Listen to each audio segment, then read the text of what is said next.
오늘 함께 보실 하나님의 말씀은 말라기 3장 6절에서 12절 말씀입니다.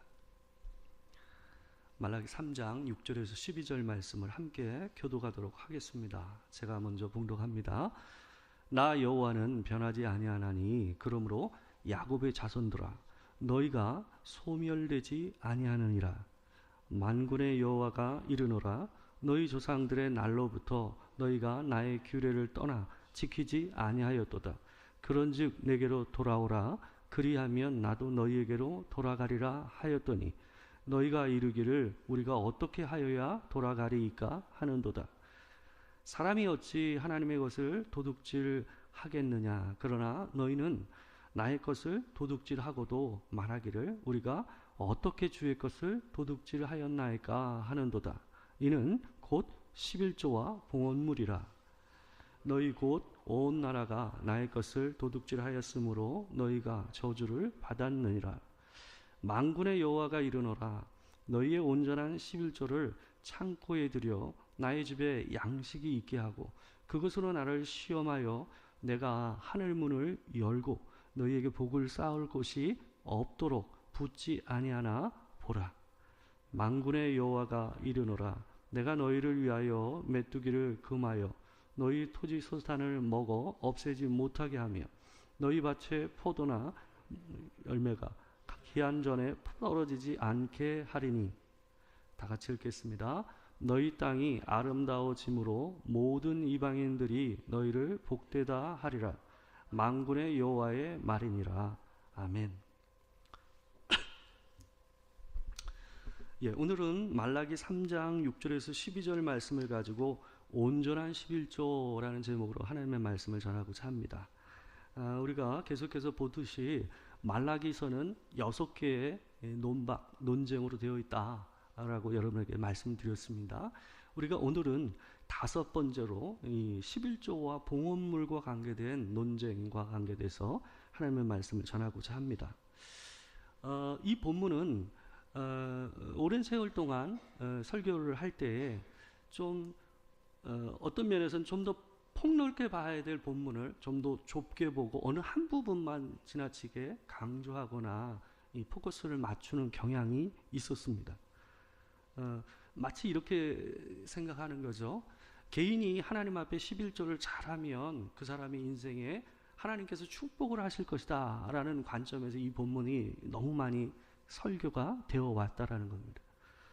근데 그 부분이 없는 것이 아니지만 이 오늘 본문에서 얘기하는 11조와 하나님께서 말씀하시는 축복의 관계는 단순히 어떤 개인적인 헌금과 하나님께서 거기에 보응을 해서 복을 주신다는 맥락에서 얘기가 되고 있는 게 아니라는 거예요. 그래서 좀 더 본문을 잘 살펴보고 생각을 해야 된다라는 말씀을 먼저 드립니다. 성경에서 얘기하는 헌금과 헌물이라는 것은 어떤 이유가 됐든 간에 하나님 앞에서 뭔가를 받기 위해서 드리는 건 없어요. 하나님 앞에서 주신 것에 감사함으로 드리는 게 헌금과 헌물입니다. 그러니까 이게 뒤바뀌게 되면 별거 아닌 것 같은데 이건 전혀 다른 종교가 되어버리고 마는 거예요. 세상에서 얘기하는 이방 종교의 모습과 똑같은 겁니다. 신을 감동시켜서 내가 원하는 것을 얻는 것, 그게 일반적인 종교의 법칙이거든요. 그러니까 헌금을 그렇게 생각해 버리게 되면 진짜 예배하고 아무 관계가 없는 것이 되어버려요. 성경에서 얘기하는 헌금과 헌물이라는 것은 우리에게 이미 하나님께서 은혜를 주셨다라는 겁니다. 그 은혜의 감사함으로 하나님 앞에 그 표현을 예배 행위로 드리는 것, 그게 헌금과 헌물이에요. 그리고 모든 헌금과 헌물은 내게 주신 모든 것이 하나님의 것입니다 라는 의미를 담아서 하나님께 그 부분의 일부를 올려서 표현하는 것, 그게 뭐예요? 그게 헌금과 헌물입니다. 오늘 본문은 여호와는 변함이 없으시다라는 선언으로 시작되고 있습니다. 하나님께서 변함이 없으시다라는 건 무슨 의미를 담고 있는 거냐 하면 하나님께서 이스라엘과 맺으신 언약에 있어서 신실하시다라는 의미를 담고 있는 거예요. 이 말은 이스라엘이 비록 하나님 앞에서 그 언약에 신실하지 않았음에도 불구하고 그럼에도 불구하고 하나님께서는 여전히 그들을 향해서 신실하셨다, 변함이 없으셨다라는 얘기예요. 그들이 바로 야곱의 자손들이라고 얘기되는 이스라엘 백성들이 소멸되지 않고 멸망하지 않고 지금까지 있는 이유가 어디에 있다라는 거예요? 그분의 신실함과 변하지 않는 사랑에 기초하고 있다라는 말이 오늘 본문 6절에 나오는 말의 의미예요. 오늘 본문은 특별히 언약의 상대방인 바로 이스라엘 백성을 뭐라고 부르고 있냐 하면 야곱의 자손들아라고 부르고 있어요.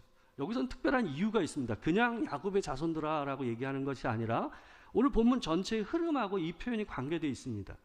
야곱이라는 이름은 여러분이 아시다시피 뒤꿈치를 잡은 자라는 의미이자 어떤 의미가 있냐면 속이는 자라는 의미를 담고 있는 단어예요. 그게 이 사람들의 조상인 야곱의 이름입니다. 근데 오늘 본문에 나오는 도적질했다라는 이 도적질이라는 말 자체가 이 말과 같은 맥락의 의미를 담고 있는 말이에요. 그래서 이 속인다, 속여서 취했다라는 의미가 이게 도적질이라는 의미거든요. 그래서 일부러 말라기가 야곱의 자손들아라는 표현과 도적질이라는 말을 갖다 연결해서 마치 언어 유희를 하듯이 두 개를 연결해서 표현하고 있는 겁니다. 3장 7절 말씀을 보게 되면 이렇게 얘기를 하고 있어요. 만군의 여호와가 이르노라 너희 조상들의 날로부터 너희가 나의 규례를 떠나 지키지 아니하였도다. 그런즉 내게로 돌아오라 그리하면 나도 너희에게로 돌아가리라 하였더니 너희가 이루기를 우리가 어떻게 하여야 돌아가리이까 하는도다. 하나님께서 뭐라 그러냐 하면 그들이 너희의 조상이 처음에 하나님과 언약을 맺을 때부터 그들이 어땠다라는 거예요? 조상들의 날로부터 너희가 나의 규례를 떠나 지키지 않았다. 약속한 거를 속였다라는 거 계속. 약속을 계속 번복하고 바꾸고 하는 일들을 너희가 반복했다라는 거예요. 야곱의 할 일을 한 거예요. 그런 얘기를 하고 있는 거예요. 그러면서 다시금 그들을 향해서 하나님께서 내게로 돌아오라. 속이지 말고 이제 그 약속을 지키는 자가 되라. 라는 얘기죠. 나도 너희에게 돌아가리라 라고 얘기하는 거예요. 그러면서 그런데 돌아오라고 하니까 너희가 나에게 뭐라고 그랬냐면 우리가 어떻게 하여야 돌아가리까 하는도다. 여러분 이 말은 이 사람들이 진짜 돌아가는 방법을 알지 못해서 이 얘기를 하는 게 아닙니다. 이 말은 뭐냐 하면 자기네들이 하나님을 떠난 적이 없다라고 반문하는 거예요. 자기들이 하나님께서 돌아선 적이 없다라는 거예요. 그러니까 기가 막힐 노릇이죠. 하나님은 너희가 떠났다, 나를 떠났다라고 얘기하는데 이 사람들은 뭐예요? 돌아오라고 그러는데 자기는 떠난 적 없다라고 얘기하는 거예요. 그런데 어떻게 돌아갈 수가 있습니까? 그런 의도에서 이 말을 하고 있는 거예요. 그런 그들을 향해서 하나님께서 그 증거로 나를 속였고 나를 떠났다라는 증거로 제시하는 게 뭐냐면 11조와 봉헌물이에요. 그 증거로 얘기를 하고 계신 거예요. 예. 이 내용을 보게 되면 11조와 봉헌물과 관계해서 얘기하는데 11조라는 것은 뭐냐 하면 이스라엘 백성들이 수입으로 얻게 되는 모든 것의 10분의 1을 하나님께 드리는 헌물입니다. 헌금입니다. 그러니까 그들은 농사를 지어서 산물을 갖다 얻었죠. 농작물을 갖다 얻었죠.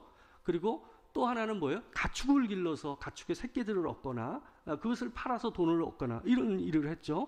그리고 장사를 해서 돈을 벌죠. 그죠? 이와 같이 모든 수입의 10분의 1을 하나님께 올려드리는 것. 그게 11조입니다. 그에 반해서 봉헌물이다라는 건 뭐냐 하면 11조 외에 더 하나님께 드리는 예물을 얘기하는 거예요. 그건 뭐냐 하면 감사헌금, 오늘날 얘기하면 감사헌금과 서원해서 하나님 앞에 맹세를 하며 드리는 이 제물이 있었거든요. 그런 헌금을 갖다가 전부 포괄해서 얘기하는 게 봉헌물이라고 얘기하는 거예요. 이 두 가지로 그들은 하나님 앞에 올려드렸단 말이죠.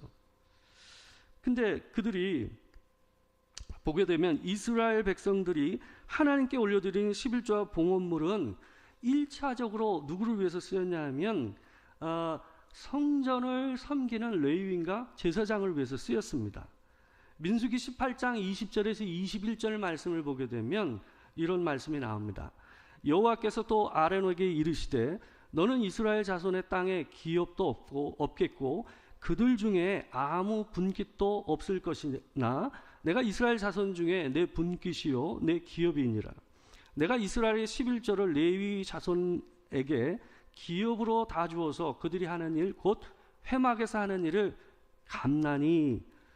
여기 보게 되면 이 레위인과 제사장이 하나님께 드려진 11조와 봉헌물의 일부를 갖다 가지고 생활비로 쓸 수 있는 이유가 나오는 거예요. 첫 번째 이유는 뭐냐 하면 그들이 가지고 있는 삶의 핸디캡 때문에 그렇습니다. 이들에게는 하나님께 뭘 안 주셨어요? 기업을 안 주셨어요. 땅을 안 주셨다는 거예요. 그 얘기는 뭐냐 하면 이들은 스스로 자기를 위해서 경제 생활을 하지 못하게 돼 있었어요. 자기가 벌어서 풀 수가 없는 거예요. 이스라엘 백성들이 이 땅을 기경하고 자기가 경제 활동을 해서 하나님께 드려진 그 예물의 일부를 통해서 그들은 뭐예요? 생활을 해야만 했어요. 그러니까 이거는 이 돈을 쓸 수 있는 이 기준이 뭡니까? 온전히 헌신한 거예요. 자기 자신과 자기 가족을 위해서 자기가 일반 이스라엘 사람처럼 땅을 읽어서 경제 활동을 하지 못하게 했고, 그리고 오직 성전과 하나님을 위해서 제사 제도와 여러 가지 일들을 해야만 하는 자로 부름을 받았기 때문에 그들은 어떻게 되는 거예요? 그 일을 그 돈을 쓸 수 있는 사람이 될 수 있었던 겁니다. 그러니까 우리가 이 본문에서 이 11조와 관계돼서 이 제사장과 레위인들의 생활비하고 관계돼서 얘기돼서 얘기할 때는 꼭 이 부분을 얘기를 해야 됩니다. 그러니까 이 핸디캡이 있었기 때문에 이 핸디캡을 하나님께서 채워주신 의미에서 그 생활비를 쓸 수 있도록 해줬다라는 거예요. 자기가 온전한 헌신이 돼 있어서 자기 자신을 위해서 생활을 하는 사람은 이걸 쓸 자격이 없는 거죠. 그 부분이 늘 간과돼서 얘기를 되고 있다라는 거죠. 그 말은 또 한편으로 이렇게 얘기될 수가 있어요. 11조가 성도들의 수입의 10분의 1이라고 여러분에게 말씀드렸어요. 그 말은 뭐냐 하면 성도들이 수입이 늘지 않고 이전보다 줄은 해가 있을 거 아니에요. 그죠? 흉년이나 여러 가지 상황으로 인해서 성도들이 어려움을 당해서 11조의 액수가 줄 수밖에 없는 때가 오잖아요. 그죠? 그러면 그 수입이 결국은 이 10분의 1이라는 것이 그 수입의 기준에서 들어오는 거기 때문에 자연스럽게 어떻게 될까요? 제사장과 레위인의 수입과 생활도 어떻게 될까요? 성도들의 생활의 윤택함과 맞물려 있는 거예요. 그들의 생활이 어려워지면 하나님의 일을 했던 레위인과 제사장들도 어쩔 수밖에 없어요? 그들도 동일하게 같이 고난을 당해요. 이게 이렇게 묶어져 있다는 거예요. 그 얘기는 중요한 부분이 뭐냐 하면 성도들의 일반적인 삶보다 이 레위인과 제사장들, 오늘날 얘기하면 목회자와 같은 일들을 하는 사람들이 그 이상의 생활을 하지 못하게 돼 있다는 거예요. 그러니까 이건 굉장히 중요한 기준이라고 저는 생각합니다. 교회가 목회자에 대해서 과한 사례를 하는 문제가 안 맞다라는 거죠. 교회의 형편과 그리고 성도들의 전체적인 형편에 맞춰서 목회자와 교회를 섬기는 전임 사역자들을 향해서 그리고 전도사님과 이런 사례들이 기준이 돼야 된다. 그건 구약 시대도 또 그랬어요. 제사장과 레위인들의 기준이 그렇게 되어 있었다라는 거예요. 그들이 윤택하면 이들도 윤택하고 이들이 고난을 당하면 이들도 어떻게 되는 거예요? 고난을 당하는 구조로 하나님께서 묶어져 있었어요. 그러니까 그런 이 생태계가 이런 연결성이 있었다라는 거예요. 더불어 이 11조와 봉헌물은 단지 레위인과 제사장을 위해서만 쓰인 게 아니었습니다. 신명기 26장 12절과 13절을 보시게 되면 이런 메시지가 있습니다. 같이 한번 읽어보겠습니다. 자, 시작. 셋째 해 곧 11조를 드리는 해 내 모든 소산의 11조 내기를 마친 후에 그것을 레위인과 객과 고아와 과부에게 주어 내 성읍 안에서 먹고 배부르게 하라. 그리할 때에 내 하나님 여호와의 앞에 이르기를 내가 성물을 내 집에서 내어 레위인과 객과 고아와 과부에게 주기를 주께서 내게 명령하신 대로 하였사오니 내가 주의 명령을 범하지도 아니하였고 잊지도 아니하였나이다.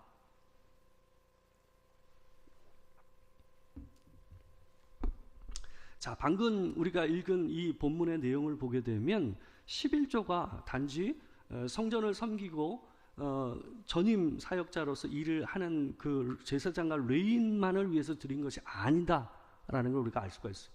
뭐라고 얘기되고 있습니까? 레위인과 더불어서 객과 고아와 과부에게 주어 내 성읍 안에서 먹고 배부르게 하라라고 했어요. 그러니까 우리가 드리는 헌금과 헌물은 어떤 그 종교적인 일을 하는 사람만을 위해서 드리는 게 아니에요. 그것이 어디로 갑니까? 어려움을 당하는 이웃들, 교회 안에서 어려움을 당하는 이웃들과 힘들어하는 사람들에게 구제하는 구제비로 쓰기 위해서 쓰인 거예요. 그러니까 이 얘기 안에서 우리가 생각을 해야 되는 것은 뭐냐면, 교회가 헌금을 성도들이 하고 그 헌금을 교회에서 받아서 쓸 때에 돈의 균형이 굉장히 중요하다는 걸 얘기하는 거예요. 목회자와 이 사역자들에게 사례를 할 뿐만 아니라 교회를 운영하는 데를 쓰고 반드시 교회 재정에서 일부는 누구를 위해서 써야 되는 거예요? 구제비가 있어요. 구제하고 선교를 위해서 쓰는 돈이 있어야 돼요. 그게 건강한 교회의 재정의 구조예요. 그게 서로 잘 맞춰져서 비율이 잘 맞아야 돼요. 목회자 사례도 과하지 않고, 또 전체적인 우리 파이 안에서, 우리 교회 재정 안에서 이것을 이웃과 그리고 선교를 위해서 쓸 수 있는 파이를 정해야 돼요. 그 균형이 맞아야지 하나님께서 본래 원하셨던, 구약시대 때부터 하나님께서 주셨던 이 재정의 규모의 균형과 비율이 있다라는 거죠. 교회에서는 그것을 서로 정해서 함께 사용해야 된다라는 것을 얘기하고 있는 거예요. 그러니까 오늘 본문에서 하나님께서 이스라엘 백성을 향해서 돌아오라라고 얘기하고 도적질한 것을 이제 하지 말라라고 하는 얘기는 단순히 개인이 하나님 앞에서 헌금을 잘해서 하나님이 주신 복을 다시 누려라 이 얘기가 아니에요. 전체적인 하나님 안에서 이 우리가 일반적으로 하고 있는 경제생활에서 얻은 수입을 하나님께 올려드리고, 그것이 또한 목회자와 하나님을 섬기는 자를 생활비가 되고, 또한 고아와 가부와 나그네까지 돕는 일을 하는 어떤 전체적인 삶 안에서의 뭐예요? 이 선한 구조를 갖다 만들어내는 것과 연결되어 있다는 것을 우리가 오늘 본문을 통해서 볼 수가 있다라는 거예요. 그래서 제가 이제 표를 얘기하면 이런 겁니다. 하나님께서 우리에게 우리의 삶에 은혜를 주시면 성도들이 그 은혜 받은 것을 따라서 뭐요? 교회에 11조와 헌물을 하죠. 그러면 그것이 교회를 섬기는 자들에게 또 전달이 되고요. 뿐만 아니라 그것이 고아와 과부와 객을 향해서 이 돈이 흘러가는 구조가 있어야 교회가 건강하게 교회를 이 돈을 갖다가 사용하고 있다라는 것을 얘기할 수 있다라는 거예요. 그 모습을 오늘 본문 10절과 11절이 이렇게 얘기하고 있는 거예요. 만군의 여호와가 이르노라, 너희의 온전한 11조를 창고에 들여 나의 집에 양식 있게 하고 그것으로 나를 시험하여 내가 하늘 문을 열고. 이 표현을 잘 보세요. 우리가 온전히 하나님 앞에 11조를 내서 하나님의 창고를 채우면 하나님께서 어떻게 하신다는 거예요? 하늘 문을 열고. 그러니까 여기 하늘 문을 열고라는 것은 뭐냐 하면 하늘을 열어서 비를 쏟아내신다라는 의미를 얘기하는 거예요. 왜냐하면 이 사람들의 생활의 경제의 기초는 뭐였어요? 농경사회란 말이에요. 그러니까 비가 오지 않으면 수입이 없는 거예요. 11조를 할 수 없는 구조가 되는 거죠. 하나님께서 그렇게 하시겠다라는 거예요. 그리고 만군의 여호와가 이르노라, 내가 너희를 위하여 메뚜기를 금하여 너희 토지 소산을 먹어 없애지 못하게 하며 너희 밭에 포도나무 열매가 기한 전에 떨어지지 않게 하리니. 이게 하나님께서 우리에게 주신 약속이다라고 얘기하고 있는 겁니다. 결국 우리가 이 하나님의 법을 따라서 살게 되면 그 법을 따라서 하나님께서 하늘을 열어서 그 땅에 은혜를 부어주시고, 그 은혜가 우리에게서만 끝나지 않고 내 이웃과 내 주변으로 흘러가는 구조로 하나님께서 교회와 우리의 신앙생활과 헌금생활을 만들어 놓으셨다라는 거예요. 공의와 신앙이 함께 가고 경제와 구제가 함께 가는 구조로 이루어져 있어요.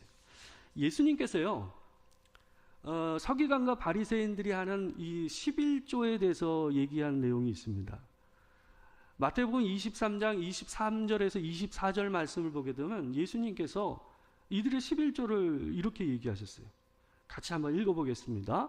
화 있을진저 외식하는 서기관들과 바리새인들이여, 너희가 박하와 회향과 근처의 11조는 들이되 율법에 더 중한 바 정의와 긍휼과 믿음은 버렸도다. 그러나 이것도 행하고 저것도 버리지 말아야 할지니라. 맹인대 인도자여, 하루살이는 걸어내고 낙타는 삼키는도다. 이 말씀을 보게 되면 이 사람들은 11조를 할 때에 하나님께서 얘기하지 않은 것까지 했어요. 심지어 뭐까지 했냐면 근체류라는 게 뭐예요? 뿌리채소. 뿌리채소에 술을 세가지고 뿌리를 갖다가 헌금을 한 거예요. 11조라고. 그렇게 과할 정도로 철저하게 11조를 했는데, 근데 못했다라는 거예요. 그 11조 안에는 뭐가 없었다고요? 율법에 더 중한 바 뭐요? 정의와 긍휼과 믿음은 버렸도다.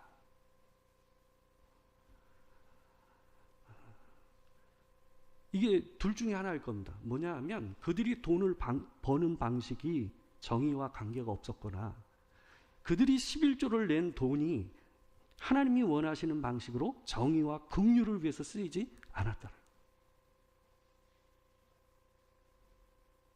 우리는 하나님 앞에서 돈을 벌 때, 경제생활을 하되 정의와 긍휼을 따라 돈을 벌어야 돼요. 그리고 그것을 따라 얻은 수입을 하나님 앞에 올려드리면 교회는 그것을 가지고 어떻게 해야 돼요? 정의와 긍휼을 따라서, 우리의 믿음을 따라서 어떻게 해야 돼요? 그 돈을 써야 된다. 예수님이 뭐라 그럽니까? 그러나 이것도 행하고 저것도 버리지 말아야 할지니라. 이 둘의 균형이 없이는, 이 둘은 함께 있지 않으면 둘 다 의미가 없는 것이 돼요.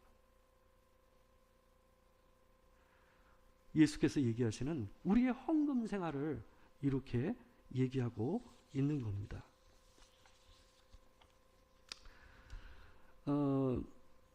헌금은 우리가 하나님께 은혜 받은 자임을 증거하는 것. 헌금하는 게 돈이 얼마나 귀합니까? 돈을 얼마나 어렵게 버세요. 그죠? 모든 사람한테 돈은 소중하고 또 귀한 겁니다. 근데 그 헌금을, 그 소중한 것을 기꺼이 하나님 앞에 드린다? 뭐예요? 여러분과 제가 구원받은 자라는 증거예요. 11조를 드린다는 게 쉽습니까? 한 달치 열심히 일해가지고 번 돈의 10분의 1을 드리는 거예요. 근데 주저하지 않고 드린다는 건 뭘까요? 그건 그만큼 여러분과 제가 하나님께서 내게 주셨다라는 거, 내가 주의 은혜로 살고 있다라는 것을 인정한다라는 겁니다. 그러지 않고는 절대 그렇게 살 수가 없어요. 아까웠거든요.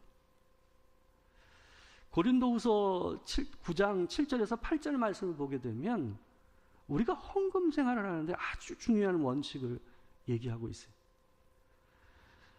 제가 한번 읽어드릴게요. 각각 그 마음에 정한 대로 할 것이요. 여기에 각각이라고 쓴 것을 잘 기억해야 됩니다. 모든 사람이 기준이 다르다는 거예요.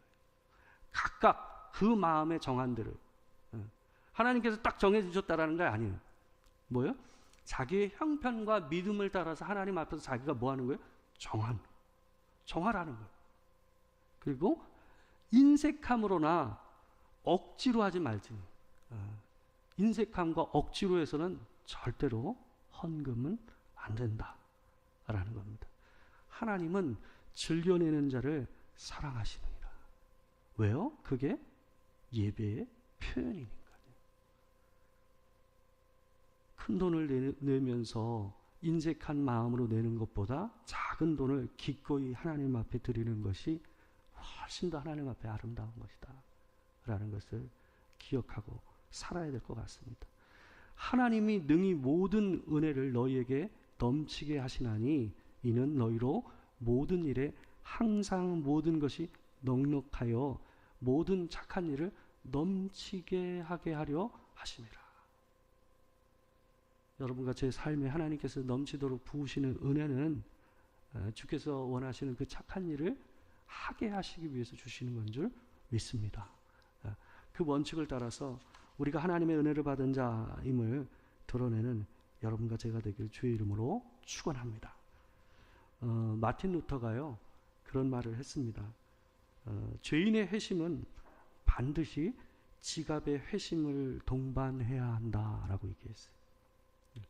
지갑이 회개하지 않는 회심은 회심이 아닙니다. 왜요? 돈은 그만큼 우리에게 소중한 것이기 때문에 그래요.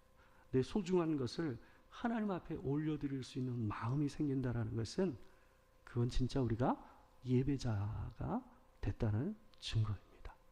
하나님 앞에 올려드리면 하나님이 또한 하늘을 여셔서 채우시고 여러분이 올려드린 그 예물이 하나님의 교회뿐만 아니라 어려운 이웃과 꼭 써야 될 곳으로 하나님께서 그 돈을 흘러가게 만들 줄 믿습니다. 기도하겠습니다. 사랑하는 주님, 주께서 우리에게 주신 것이 이루 말할 수 없고 그 은혜가 말로 다할 수 없습니다. 그래서 하나님, 이 세상에서 그것을 얻기 위해서 하지 말아야 될 짓도 하는 그 돈을 우리는 하나님 앞에 올려드립니다. 하나님, 그것이 주께서 우리에게 주신 것이라 믿기 때문입니다. 하나님, 더욱 하나님께서 우리를 살게 하시고 하나님이 우리를 채우신다라는 믿음을 가지고 올려드리고 또 하나님 주신 그 은혜로 또 살 수 있는 우리가 되게 하여 주시옵소서. 이 교회가 주께서 주신 그 돈을 소중히 여기고 참으로 써야 할 때에 균형 있게 또 정의롭고 긍휼을 가지고 하나님의 일을 할 수 있는 하나님의 교회가 될 수 있도록 하나님 도와 주시옵소서. 지금 우리 주 예수 그리스도의 은혜와 아버지 하나님의 크신 사랑과 성령의 교통하심이 진정 하나님께서 우리에게 주신 그 은혜를 따라 온전히 참된 11조와 헌물을 하나님께 올려드리며 주님의 은혜로 주신 것들을 선하게 사용하기를 다짐하는 이 자리에 있는 모든 성도들 가운데 지금으로부터 영원토록 함께 하시기를 축원하옵나이다. 아멘.